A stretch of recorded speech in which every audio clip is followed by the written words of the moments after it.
Hey everyone, welcome to the Catholic Homeschool Neighborhood, and really glad to be joined today by Pam Barnhill. Pam, how are you?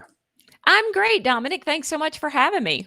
Now, I think it's going to be a fun little conversation. So, very quickly, we are on a quest with you to find the best fit for your homeschool life. This Catholic Homeschool Neighborhood introduces you to friendly creators and guides as you build your own homeschool neighborhood.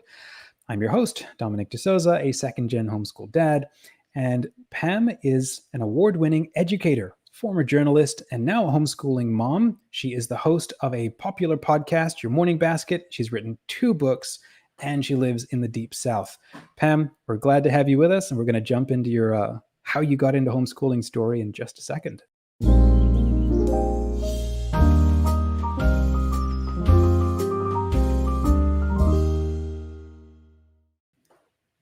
Alrighty, Pam, how did you get into homeschooling? What's that story? Well, we've actually been homeschooling like the entire time, ever since our kids, got ready. Our oldest got ready to enter kindergarten. I was a public school teacher. I did teach for about 7 years, and then I went off into the private sector for a little bit before I started having kids. And when I was teaching, I was an English teacher, so I actually spent 2 whole class periods a day in the teacher's lounge. I taught at an inner city high school that wasn't big enough. And so I spent a lot of time, like 3 hours a day in the teacher's lounge, grading papers and prepping for my classes and stuff like that. And I was in there with a lot of veteran teachers. And what I heard time and time and time again was how frustrated they were at the turn that education was taking. They were no longer allowed to teach the classics that they loved. They were no longer allowed to spend time with what they felt was important with the students. They were always teaching to the test. And they felt like it was just getting worse and worse every year. And the more I worked with students, and I spent a lot of time working with English as a second language students, the more I worked with those students, getting them, like, our whole thing was just getting them prepped for the test. That was what we spent all of our time on. The more I realized I didn't really want my children to spend their entire first 18 years of their life, or, after kindergarten, working towards just passing a test. I felt like there was so much more to education than that. So that honestly was what planted the seed for us for homeschooling. It wasn't really religious purposes. We weren't even Catholic at the time. It was just that I didn't want my kids prepping for this test constantly. And from there, we kind of, decided to do that homeschooling thing. And then it was after I decided to start homeschooling that I started reading Catholic blogs like Amongst Lovely Things, which was the former name of Read Aloud Revival, and Elizabeth Foss's blog, and Wildflower and Marbles and things like that, that I'm like, oh, there's something to this Catholic Church thing. And then we started seeking and eventually joined RCIA. Wonderful. So now you've launched, so Your Morning Basket, it's a podcast, I think, and then you've got a website. Tell us about that. So what is it that you're doing now? Okay, so now we do have Your Morning Basket, which is a podcast. We've got 105 episodes all about morning time or morning baskets. About 7 years ago, I hooked up with a mentor by the name of Cindy Rollins, and she inspired me to try this family learning in my home. She called it morning time, so I started calling it morning time. And then, from there, other moms just wanted to know more about it. How do I get into this morning time thing? How do I start doing a morning basket? That's another name that it's called by. And that was when we started the podcast. And so now we have the podcast. I've written a book about it. I've got another book coming out next year all about it. And we have a membership as well. Oh, tell us about the membership.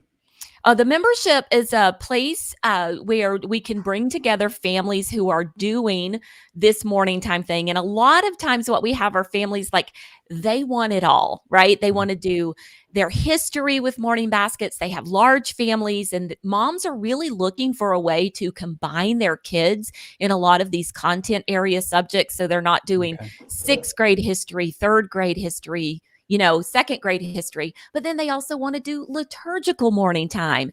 And by joining our Morning Basket membership, they get access to every set of morning time plans we've ever made, all of the liturgical plans, all of the history plans, and they just kind of mix and match and create their own morning time experience from that.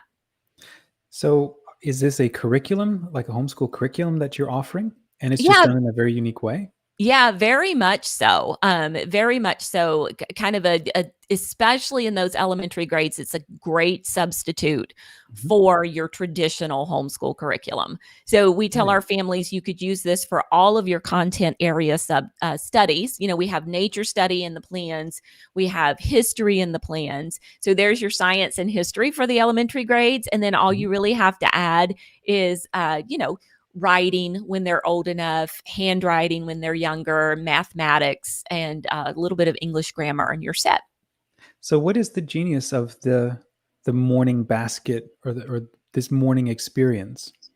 How does that Well, work? so the first thing is it doesn't have to happen in the morning. I think Okay. that's kind of an unfortunate name for it, but it's just what people have always called it.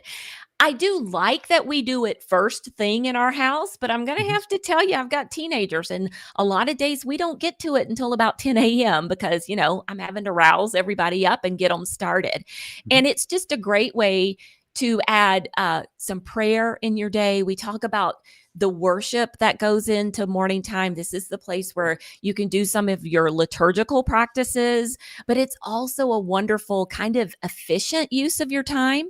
Mhm. And it's a time where you can add all those little things that you kind of want to do as a homeschooler that fall through the cracks. So, like poetry or music appreciation or picture study or nature study, those little bitty things, if you're like, oh, we're going to do those and I'm going to add them to the schedule, they often get pushed aside for kind of the more important academic subjects.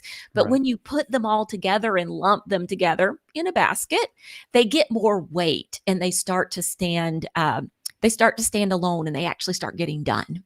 Wonderful. So with what it is that you offer, do you have you created all of your own materials for all of these subjects, or they're more like outlines, here's where you should do poetry, and then they go find their own materials to put that in, or is it a combo? How does that work? We actually provide the materials for them. And I do not do all of this myself. I actually Okay. have a number of team members who help me with it. And so I have two different team members, one of whom writes our Catholic plans. And then I have another team member who writes all of the rest of the plans. Mhm. And so what we do is we go find all the really great resources online. Like if we're Okay. going to study Botticelli, we go find 7 or 8 great Botticelli prints that you can study, and then some biographical information. If we're going to study folk songs, we go find you 7 or 8 folk songs. What our members don't want to do is they want this beautiful, rich morning time, but they don't have the time to go searching for all Right. these resources. So we vet the resources, we put them all together in 2 different schedules. We Mhm. give you a block schedule where you can say, well, every Friday we're going to do nature study, or we give you a loop schedule where you say this is all the subjects we're going to do this week, and we're just going to do them and check them off, and when we get to them, we'll get to them. Amazing. So who's the kind of family that really resonates with this program, really loves it, and does well with it? The family with a lot of kids. Okay.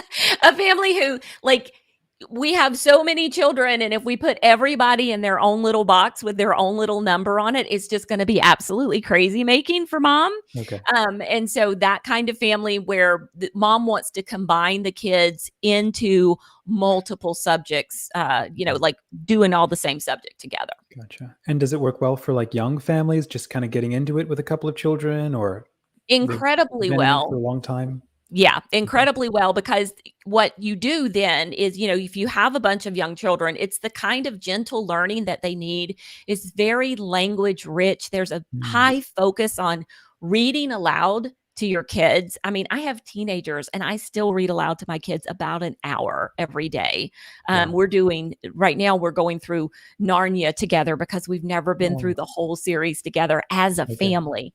And so, yeah, those little kids, it's perfect for them. It's so language rich. You spend Mhm. time memorizing, you spend time singing. It allows for movement.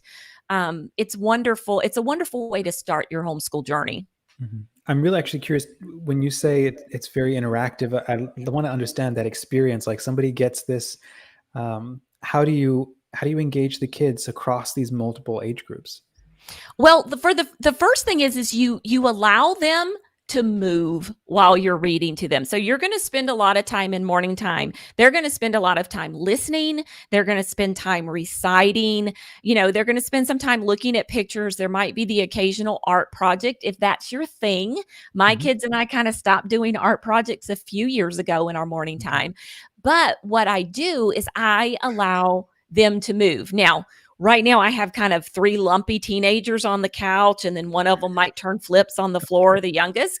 But when they were little, we did it at the table because all the movement kind of made me crazy, and they did things with their hands. So we would do Play-Doh, they would do kinetic sand, they did rainbow loom. I had one that crocheted or finger knitted for a while. We would do puzzles, watercolors. And I have to tell you a little secret. It was the fact that they got to spend about an hour and a half like working on their own little hobbies and doing the things that they loved that really made them a captive audience to all the auditory information that I was giving to them. So it was Amazing. great. Sounds like what you've kind of built is it caters to the variety of different learning styles, and then it's like hitting different senses and involving more of the person, especially as every kid learns a little bit differently, right? They really do. And it does work in that way. They can be moving, they can be listening. There's not as much visual other than the occasional, like sometimes we'll watch a video or something like that.